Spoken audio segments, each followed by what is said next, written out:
Okay, let's get started with the poster presentation. I will talk about a practical approach to voltage and balance minimization in three-phase motors with single-phase supply. As we know, three-phase motors are among the most commonly used components in industrial facilities due to their efficiency, robustness, and availability. However, in certain regions, such as developing countries, a three-phase power supply is either unavailable or prohibitively expensive. As a result, researchers have explored ways to operate these motors using a single-phase power supply. While these solutions have shown positive results, some are complex or expensive, requiring speed feedback via encoders or tachometers to function efficiently. Others are step-based, offering a simpler solutions but lacking appropriate dynamic responses.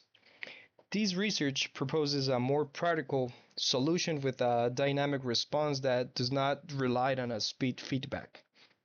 So we're gonna attempt to get and develop a speed feedback free control system for three-phase motors that are being fed from a single-phase power supply. And to size these capacitors for the converter, we're gonna use a criteria to minimize the voltage imbalance um, using electronically adjustable capacitors.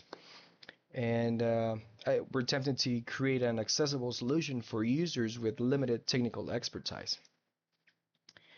So here we have a proposed schematic for active compensation in three-phase motors with a single-phase supply. So you can see here there is a triangle connection of a three-phase induction motor that is being fed from a single-phase power supply. And here you'll see a starting capacitor that will be switched out whenever the motor starts moving. And you can see here two sets of VAR compensators that they're being controlled by IGBTs, and they're going to be controlled by a PWM signal, which we can vary the duty cycle in order to adjust and compensate um, the imbalance of the motor. So down here you'll see a small flow chart with the algorithm that will try to achieve this minimum unbalance. So step one, I'm gonna start with connecting the start capacitor and set an initial duty cycle to a high value.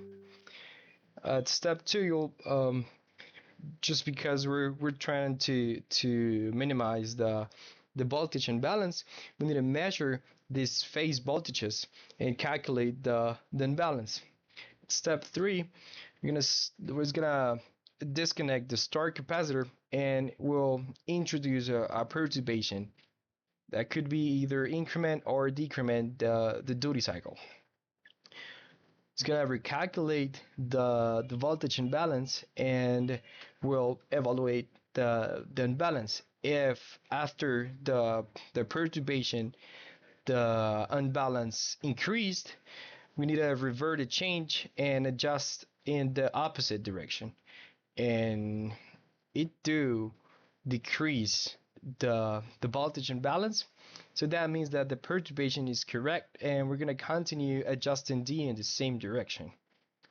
It's going to keep doing this until it reaches and it gets within an acceptable threshold value. After that, it's going to stop and we're going to keep evaluating if the voltage imbalance needs to be corrected. As expected results, we are expected to have a dynamic performance, providing a real-time compensation for varying load conditions without requiring a speed feedback as encoders and tachometer. This is to ensure the seamless transitions between the operational states. That means from the startup to during the run-up and the steady state. With these, we're attempting to reduce the voltage imbalance, and this will also minimize the torque pulsations and improve the motor stability. Um, this solution has to be accessible and simple. Uh, this could be achieved eliminating the need of encoders or speed feedback systems and simplifying the installation and reducing costs. With all of these achieved, that means that we could reduce energy losses associated with unbalanced operation. And here you'll see the references through papers that were needed to that help to this that could help to this research.